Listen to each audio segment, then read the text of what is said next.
Yes, you Yeah, are. Mr. Piyush, I believe you're audible. Okay, perfect. I think a couple more people are yet to join, but we'll add them once they join. I think we can start as of now. So, first of all, thanks for taking the time to join today. I know everyone's busy, especially mid semester. So, I really appreciate you all being here. My name is Rohini Gupta. I work with a company called Data to Biz, and specifically, I work on a product called PrepAI. For those of you who haven't heard of PrepAI, it's an AI powered assessment platform. It helps educators create quizzes. We host online assessments and basically make the whole evaluation process a lot less painful. We'll get into the details of how it works later in the session as well. But today's session is not really a product demo. I mean, I will show you PrepAI at some point, but the main focus is on something that I think a lot of us are dealing with, which is how do you actually get Gen Z students to pay attention in class? And I say this not in a judgmental way. Like, I don't think Gen Z students are lazy or distracted or anything like that. I think what has happened is that the way they consume information has fundamentally changed, and most of our teaching methods haven't caught up yet. So today we're going to look at some practical strategies, not theory, not research papers, actual things you can do in your next class to make it more engaging. Some of it involves technology. Some of it is just about restructuring how you deliver a lecture. This is workshop 3 in our faculty development series. And also we've been running this like every twice a month. The idea is to keep them practical and hands-on rather than the usual sit and listen for an hour kind of thing. Although ironically today you will have to listen to me for a bit, but I'll try to keep it interesting. All right, let me jump into what we're going to cover today. So, here's the plan for the next 50 minutes or so. There are 5 things I want you to walk away with. First is understanding how Gen Z attention actually works. I will share some numbers that might surprise you, or maybe they won't, depending on how much you've already noticed this in your classrooms. Second, I will give you a very simple framework called chunk, hook, activate, close. It sounds fancy, but it's really just a way of breaking up your lecture so students don't zone out after 15 minutes, which, let's be honest, is what happens currently. Third, we'll talk about how to make assessments feel less like a test and more like something students actually want to participate in. This is where quizzes, gamification, all of that comes in. Fourth, I will show you how PrepAI can help with this. The live session mode, the group quiz mode, how it generates questions automatically. I'll do a quick walkthrough so you can see what it looks like and then you can explore it on your own. And fifth is you leave with some actual takeaways, a checklist, some ideas, and hopefully the motivation to try at least one thing differently in your next class. So if that sounds good, let's start with the big question for today that I have for you guys. Um, okay, so Gen Z, born between 1997. Zoom now. Just a second. Okay. Right. So Gen Z, born between 1997 and 2012, which means the oldest ones are about 29 now, and the youngest are 14. Your current college students are right in the middle of this generation. Now, here's a question I want you to think about. How many seconds do you think a Gen Z student takes to decide whether your lecture is worth paying attention to or not? About 8 seconds. Now, I should be upfront. This number gets thrown around a lot, and some researchers say the exact figure is debatable, but the behavior behind it is very real and well documented. It's not their attention span. That's a common misconception. They can binge watch a 3 hour Netflix series without moving. The 8 seconds is their content filter speed. They decide very quickly whether something is worth their time or not. And you can't really blame them for that. Think about it. These are people who grow up swiping through TikTok, scrolling through Instagram reels, watching YouTube shorts. Every piece of content they see is competing for their attention. And algorithms are designed to only show them stuff that hooks them immediately. So when they come into your classroom and you start with open your textbook to page 247, you've already lost them. Not because your content is bad, but because the packaging doesn't match what their brain has been trained to expect. Now look at the other stats on this slide. 51% prefer learning by doing. And this makes sense, right? If you think about how they learn outside their classroom, they're watching YouTube tutorials, they're following along, they're trying things out. They don't just sit and read a manual. Interactive formats consistently outperform passive lectures for this group. 80% want real world relevance. This one I hear from faculty all the time. Students asking, why do I need to know this? And honestly, that's a fair question. If we can't, if we can't connect what we are teaching to something they care about, a career, a current event, a problem they've seen, then we're making it harder for ourselves. 8 out of 10 students say they're more likely to engage when they can see how the material applies to the real world. And 57% are already using social media as a learning tool. YouTube is probably the biggest university in the world right now, if you think about it. TikTok has study tips going viral. Reddit has communities for literally every academic subject. So the takeaway here is that their attention isn't broken, it's been retrained. And the sooner we accept that and adapt it, the better our classrooms will be. We need to decide for their filter. Shorter segments, clear relevance, instant feedback. That's the formula. Okay. So now we know the problem. Let's talk about the solution. There are 4 things that drive engagement for Gen Z students. I think of them as 4 levers you can pull in any class. The first one is relevance, and this is probably the most important one. Before a Gen Z student decides to engage, they're asking themselves, consciously or not, why does this matter to me? And if the answer is not obvious, they're gone. So, what does this mean practically? It means leading with impact. Instead of starting with the theory, start with why it matters. Let's suppose if you're teaching supply and demand, don't start with the definition. Start with why did your Ola cost more on Diwali or Christmas or Holi? Now they care. Now they want to understand the concept because it explains something in their life. The second level is autonomy. Gen Z doesn't like being told what exactly to do and how to do it. They've grown up with choice. Choose what to watch, what to listen to, who to follow. And even small choices in the classroom can make a difference. Like instead of assigning one project topic, give them 3 options. Instead of one essay format, let them choose between a written piece and a presentation. These are tiny changes, but they give students a sense of ownership. And when people feel ownership, they try harder.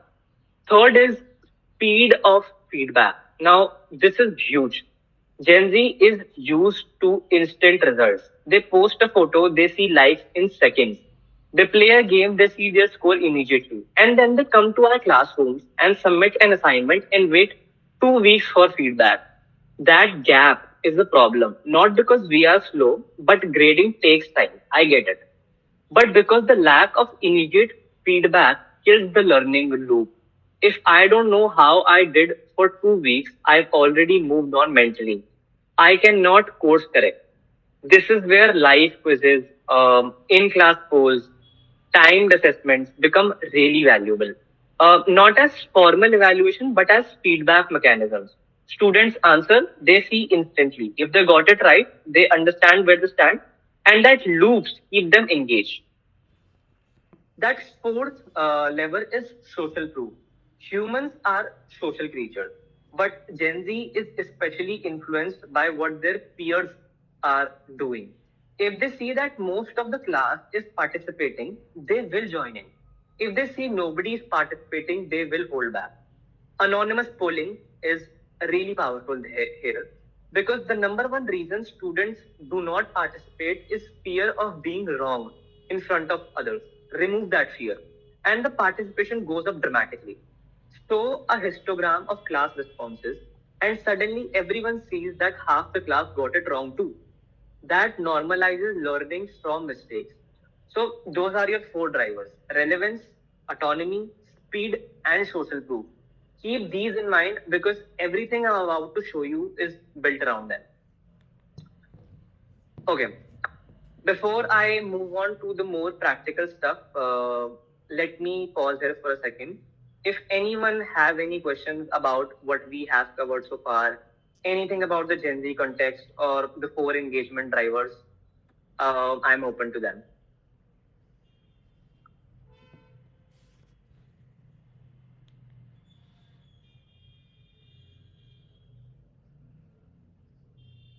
Does anybody have any questions?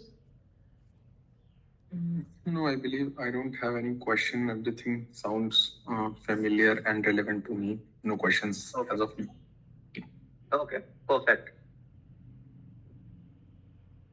If anybody else have any questions, we are open to it. I think someone has.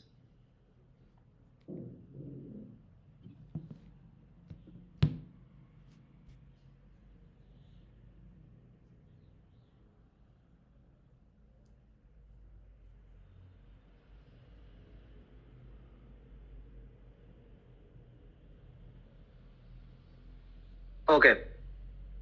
So we don't have any questions. That's cool. We'll have more times for questions at the end too. So feel free to jump in anytime. Now, let me move on to the framework. Okay.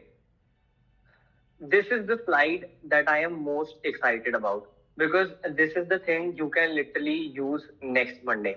It's called chunk, hook, activate, and close. It's basically a micro lecture framework. So instead of delivering a 50-minute continuous lecture, you break it into 4 or 5 smaller segments. Each segments follow these 4 steps. So step 1 is chunk. Take your 50-minute lecture and split it into segments of 8 to 12 minutes each. And this is important. Each segment should have one single takeaway. Not 3, not 5, just one. Because if a student remembers one thing from each chunk, that's 4 or 5 things from a single class, which is actually really good. Step 2 is hook. Every chunk starts with a hook. Something that makes students go, huh, that's interesting.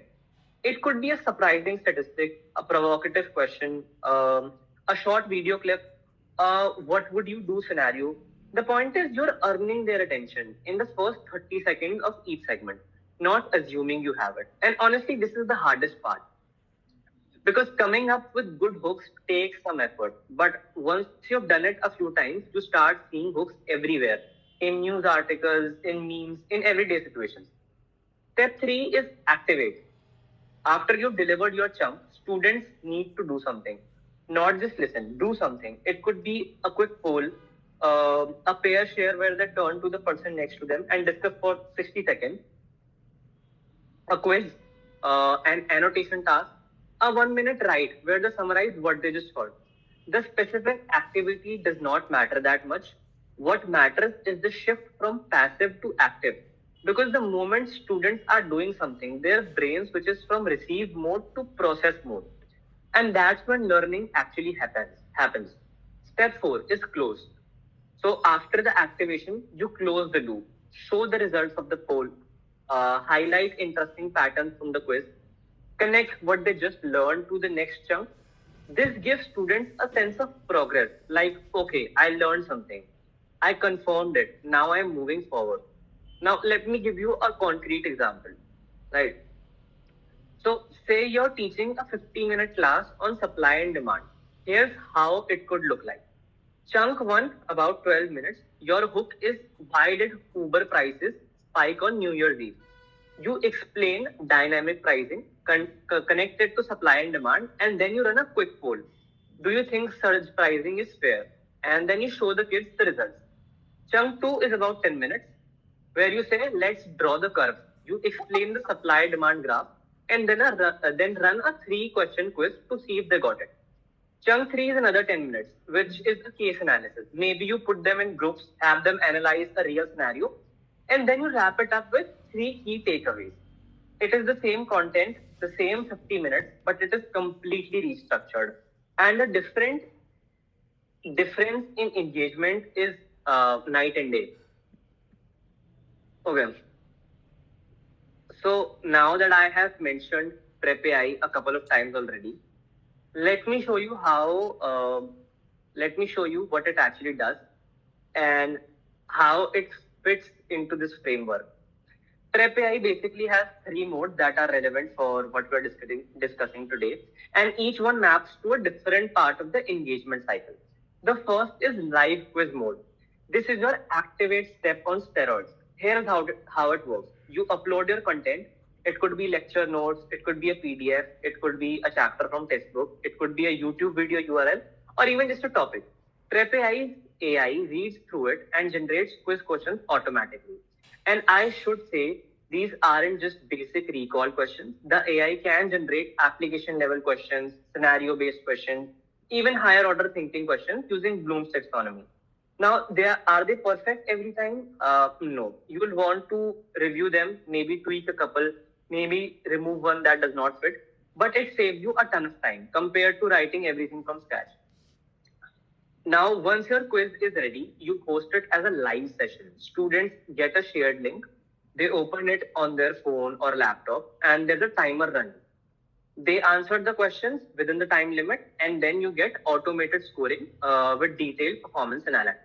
So you can immediately see which questions students struggled with and which topics need more attention. Let me also quickly show you what this looks like. Just a second.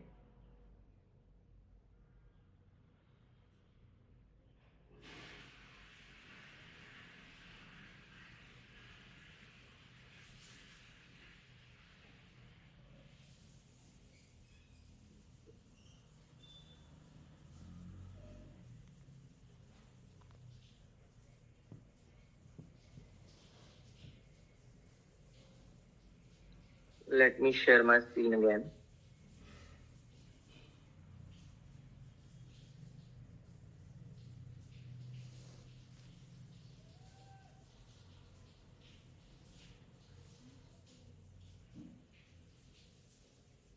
I hope my screen is visible to all of you. Yes. Yes. Okay. So this is the PrepAI dashboard. So this is a quiz that I've already set up for today. And you can see the the MCQ questions that I was talking about here as well. So what I did was I pasted in some content which we were discussing just now. I pasted in some content about Gen Z engagement, and it generated these MCQ automatically. I reviewed them, removed a couple that were not that great, and I kept these 10 for now. The whole thing took me about 5 minutes. And when I want to share this with students, I generate a link and I send it out via email, WhatsApp, or whatever works. Student click the link, the session opens with a timer, and then they start answering. Pretty straightforward. And after they're done, I can see the results right here. Who answered what, where they struggled, overall performance analytics. This is the feedback loop we talked about. Instant, automated, and specific. So this is the conduct quiz button, which lets you share your quizzes. Okay,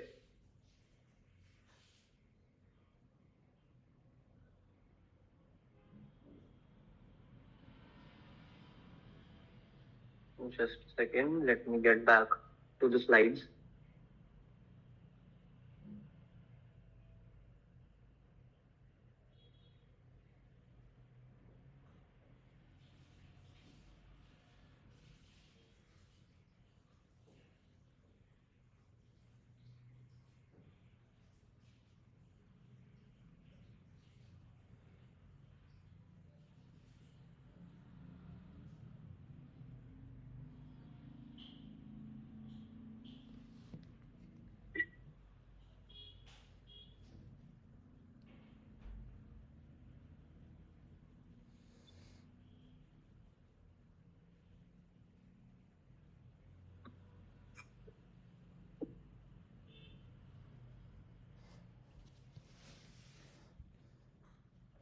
focus.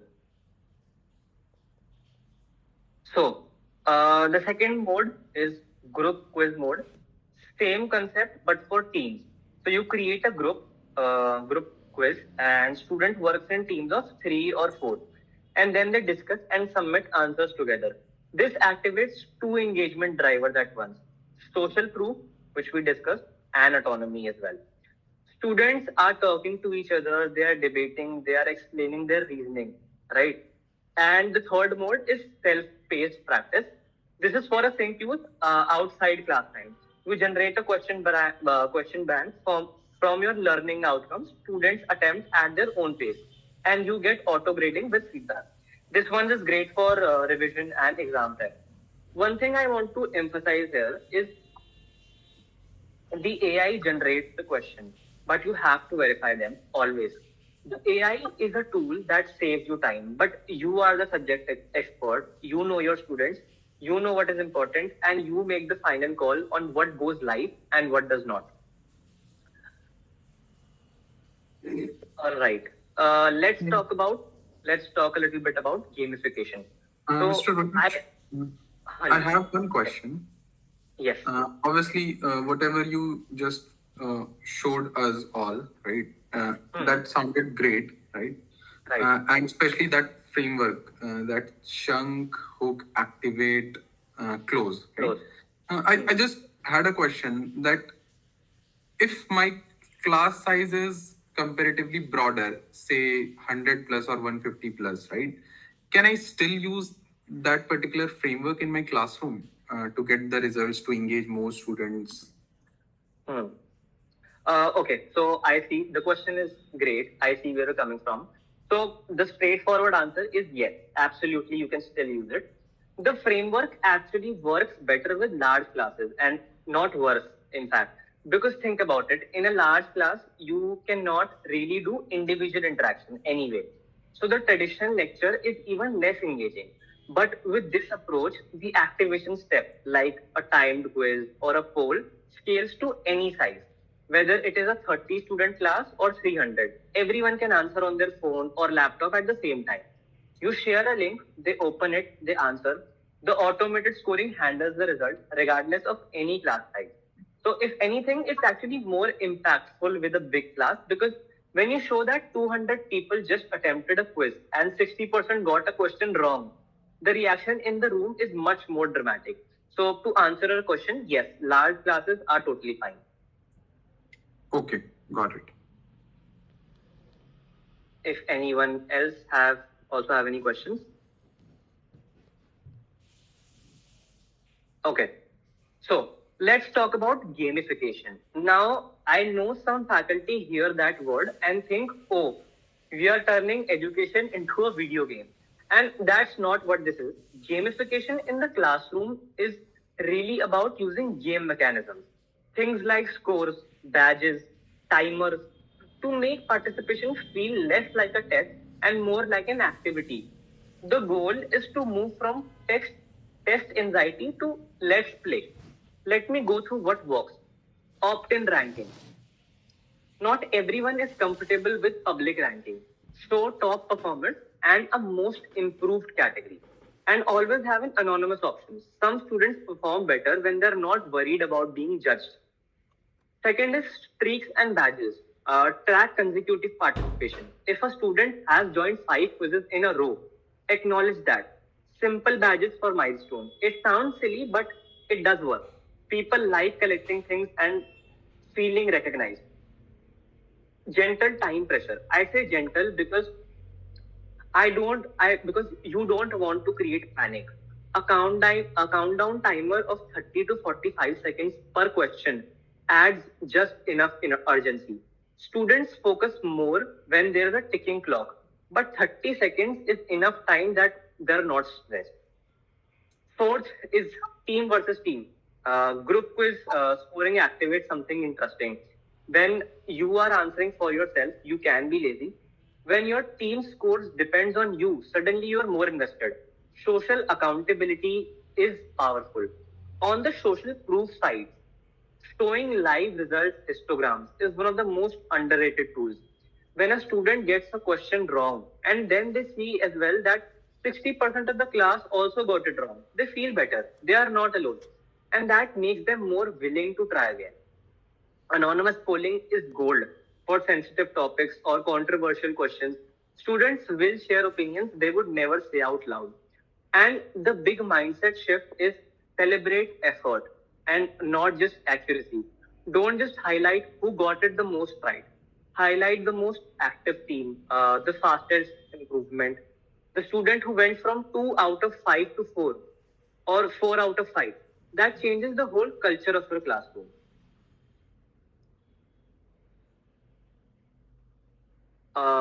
Okay,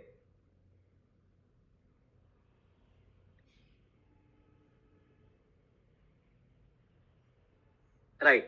So whatever I have said, I don't want all of you professors and teachers. I don't want all of you to just take my word for all of this. Let me share three real cases where this approach made a measurable difference. So these are from PrepAI's own case studies, which are published on our website as well. If you want to read the full details, I'm just going to briefly go through them. The three main case studies. So the first one is an online course provider. They had no scalable assessment solution and very limited visibility into student comprehension. And then they added end of module quizzes with PrepAI. The course completion went up by 32%. Student satisfaction jumped up by nearly 48%, and enrollments increased by 29%, partly driven by word of mouth growth. Those are big numbers for a relatively straightforward change. Second, a STEM institute in New York that used AI generated quizzes inside their existing LMS. They saved about 30 hours per week in question paper prep across the faculty, and operational costs came down by 20%. The free time went into actual teaching and student interaction, which is what it should be going into. Third is a business school that restructured a 75-minute lecture, as I told you about, into five chunks with live quizzes in between. And the participation went up by 42% and exam scores improved by 11%. The pattern across all three is the same. Start small, measure what happens, and iterate. You don't need to redesign your entire course on day one. Just try one thing and see if it moves the needle. So, I know all of you are thinking, okay, this sounds good, but where do I start? Here's a very simple plan. I want you to try this. First 30 days is your foundation. Pick your hardest lecture, the one where students always zone out, and just chunk it into 3 or 4 segments. Run one live quiz per week. It does not have to be long. 3 to 5 questions is enough. Add a hook to every class opener, and at the end of each class, do a quick 1 minute poll. What worked? What did not? By day 60, I want you to expand. Try group mode for at least one session. Start building a reusable quiz bank. Aim for 10 or more items per topic. And if you are the data driven tribe, try running the same topic once with chunks and once without. Compare the results. And by day 90, I want you to scale. If the approach is working, redesign the full course. Share your quiz banks with colleagues so they don't have to start from scratch. Present your results at a department meeting and document everything because engagement improvements are great for tenure portfolios and performance reviews. The key thing is track participation and quiz scores every week. You do not need fancy analytics. A simple spreadsheet works as well. Small data beats big ambitions every time. So, uh, second,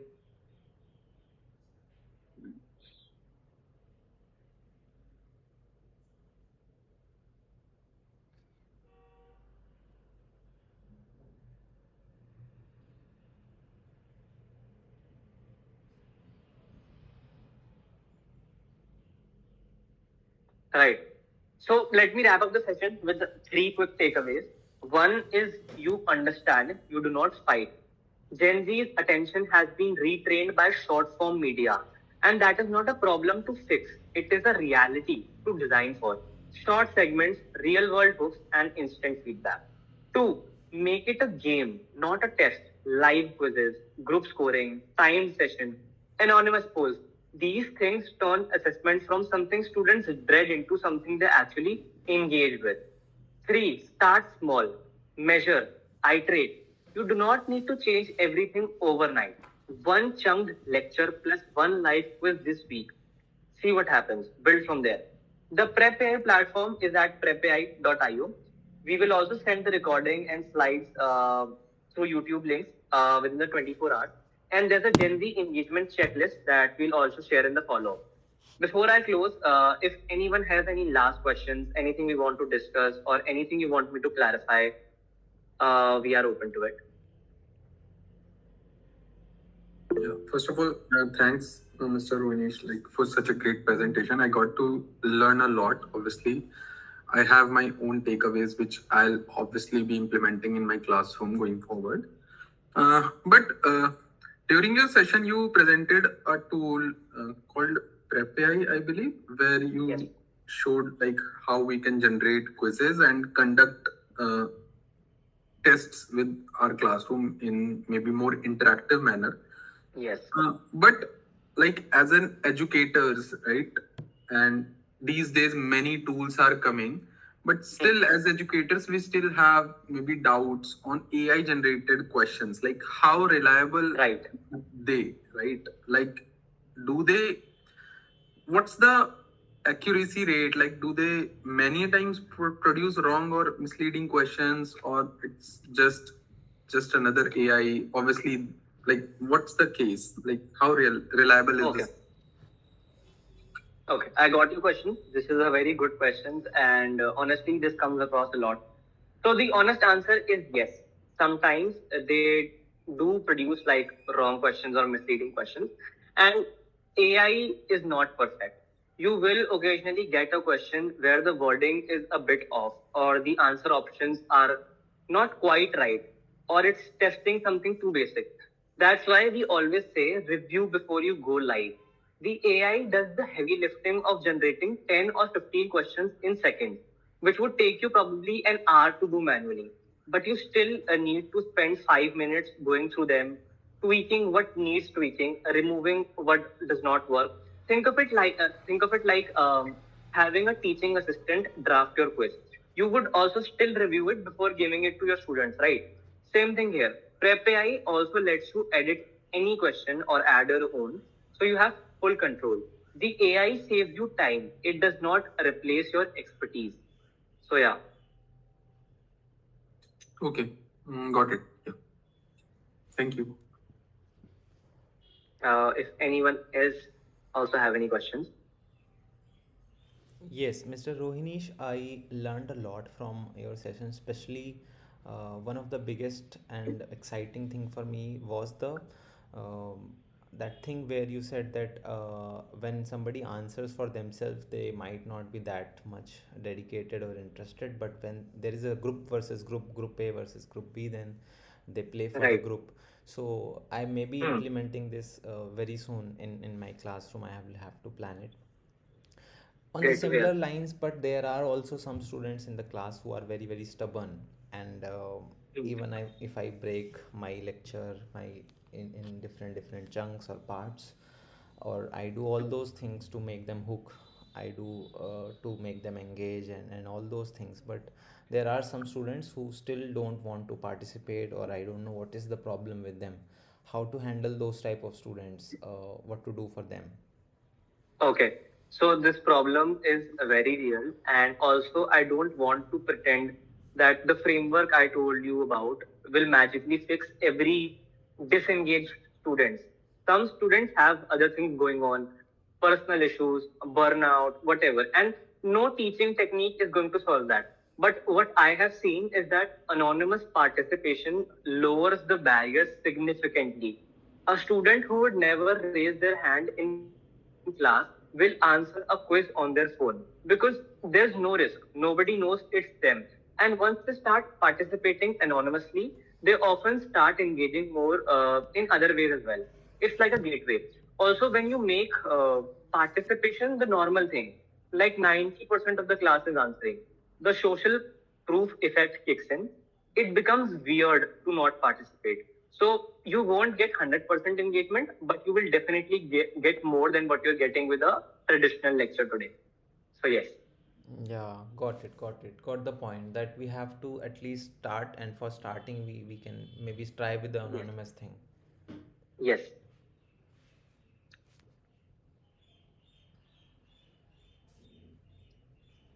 If anyone else have any more questions,